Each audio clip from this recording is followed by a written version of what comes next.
2-3 മണിക്കൂർ ക്യൂ നിന്ന് ദർശനം നടത്താൻ കഴിയാതെ ഭക്തർ മടങ്ങിപ്പോകുന്നത് കണ്ടില്ലെന്ന് നടക്കാനാവില്ല എന്ന് ഹൈക്കോടതി നേരത്തെ തന്നെ വിമർശിച്ചതാണ്. പോലീസ് അകമ്പടിയോടെ എങ്ങനെയാണ് ദിലീപ് സന്നിധാനത്ത് വന്നത്, മറുദിശയിൽ നിന്ന് എങ്ങനെയാണ് അവിടേക്ക് വരാൻ കഴിഞ്ഞത് പരിശോധിക്കട്ടെ എന്ന് ഇപ്പോൾ ദേവസ്വം ബോർഡ് പ്രസിഡന്റ് പറഞ്ഞത് പ്രേക്ഷകർ കേട്ട് കാണും. അർജുൻ മട്ടന്നൂരിലേക്ക് ഒന്നുകൂടി പോകുന്നു. അർജുൻ മട്ടന്നൂർ, ഇപ്പോൾ PS പ്രശാന്തിന് പറയാനുള്ള മറുപടി ഇതാണ്.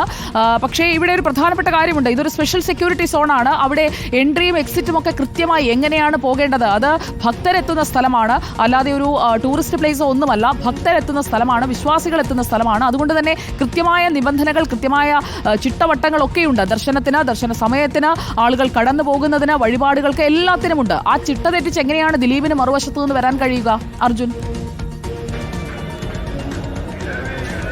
അതുതന്നെയാണ് സുജയ. അതായത് മറുഭാഗത്തു നിന്നാണ് വന്നത് എന്നതാണ് ഒരു പ്രധാനപ്പെട്ട കാര്യം. മാത്രവുമല്ല, നടയടക്കുന്നതിന് തൊട്ടു മുൻപുള്ള സമയമാണ്. ഏതാണ്ട് 5 വരിയായിട്ടാണ് ഇവിടെ തീർത്ഥാടകരെ കടത്തിവിടുന്നത്. ഇതിൽ ഏറ്റവും മുൻനിരയിൽ തന്നെ ഏതാണ്ട് 10 മിനിറ്റോളം ദിലീപിന് ദർശനം സാധ്യമാകുന്നു. ഈ ഹരിവരാസനം തുടങ്ങുന്നതിന് തൊട്ട് മുൻപ് അദ്ദേഹം സോപാനത്തിന് മുൻഭാഗത്തെത്തുന്നുണ്ട്.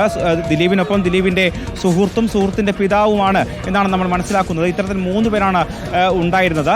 അതോടൊപ്പം തന്നെ മറ്റൊരു വഴിയിലൂടെ, തീർത്ഥാടകരെത്തുന്ന വഴിയിൽ കൂടെ തന്നെയാണ് ആലപ്പുഴ ജില്ലാ ജഡ്ജിയും ഒപ്പം ഉണ്ടായിരുന്ന ഗാർഡ്, ഒരു പോലീസുകാരനും മറ്റ് അടുപ്പമുള്ള ആളുകളും എത്തിയത്. ഇവർ 2 പേരും ഈ മുൻഭാഗത്ത് നിന്ന് സോപാനത്തിന് തൊട്ട് മുന്നിൽ നിന്ന് ദർശനം നടത്തുകയാണ്. അതും ഹരിവരാസനം ചൊല്ലിത്തീരുന്നത് വരെയുള്ള 10 മിനിറ്റ് സമയവും ഈ ദർശനം അവർക്ക് സാധ്യമാകുന്നുമുണ്ട്. ഇത് ദൃശ്യങ്ങളിൽ വളരെ വ്യക്തവുമാണ്. ഈ സമയത്ത് നമ്മൾ ഈ ദൃശ്യങ്ങളിൽ കാണുന്നത് ഈ ദേവസ്വത്തിൻ്റെ ഗാർഡ്, അതോടൊപ്പം തന്നെ പോലീസ് അവിടെ ഡ്യൂട്ടിയിലുണ്ട്. ഇവർക്കിടയിലൂടെയാണ് വരുന്നത്. ഈ മേൽശാന്തി അടക്കം ഇരിക്കുന്ന ഭാഗത്ത് നിന്ന്, തിടപ്പള്ളിയുടെ ഭാഗത്തു നിന്ന് ദിലീപ് നേരെ വരികയും അതിനുശേഷം ദർശനം നടത്തുകയുമാണ്. ദർശനത്തിന് ശേഷം ദിലീപ് ഈ ദേവസ്വം ശബരിമല എക്സിക്യൂട്ടീവ് ഓഫീസറുടെ ഓഫീസിലേക്കാണ് അദ്ദേഹം പോകുന്നത്. അതിനുശേഷം അദ്ദേഹവുമായി സംസാരിച്ച ശേഷം ഏതാണ്ട് 11:15 കൂടിയാണ് ദിലീപ് സന്നിധാനത്ത് നിന്ന് മടങ്ങുന്നത് എന്നതും പ്രധാനപ്പെട്ട കാര്യമാണ്. അതായത് എപ്പോഴാണ് മല കയറി വന്നത് അർജുൻ മട്ടന്നൂർ? ഇനി അറിയേണ്ടത് എപ്പോഴാണ് ശബരിമല കയറി 18-ാം പടി കയറി സോപാനത്തിന് മുന്നിലേക്ക്, സന്നിധാനത്തേക്ക് ദിലീപ് എത്തിയത് എപ്പോഴാണ്? മറുഭാഗത്തു നിന്ന് വരണമെന്നുണ്ടെങ്കിൽ നേരത്തെ തന്നെ, കാരണം നേരത്തെ വന്ന് നിൽക്കുന്ന ആളുകൾക്കൊപ്പമല്ല ദിലീപ് ഉണ്ടായിരുന്നത്, മറുഭാഗത്ത്. അവിടെയല്ലേ ഈ എക്സിക്യൂട്ടീവ് ഓഫീസർ മുരാരി അടക്കമുള്ളവരുടെ മുറികൾ വരുന്നത്?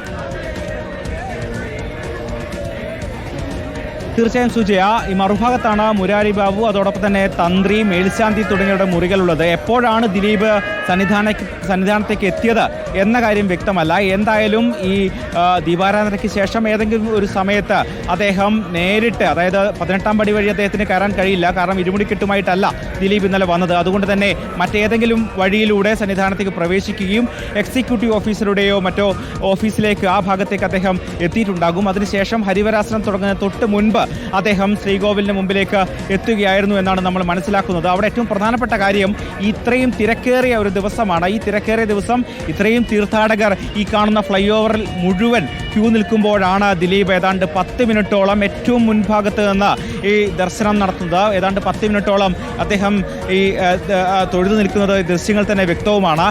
മാത്രവുമല്ല, ആ സമയത്ത് അവിടെ പോലീസുകാരുണ്ട്, ദേവസ്വത്തിൻ്റെ ഗാർഡുമാരുണ്ട്, അതോടൊപ്പം തന്നെ മറ്റ് ജീവനക്കാരുണ്ട്. ഇവരാരും തന്നെ ദിലീപിനെ തടയുന്നില്ല. മറുഭാഗത്തു നിന്ന് വരുന്ന ദിലീപിനെ അവർ തടയുന്നില്ല.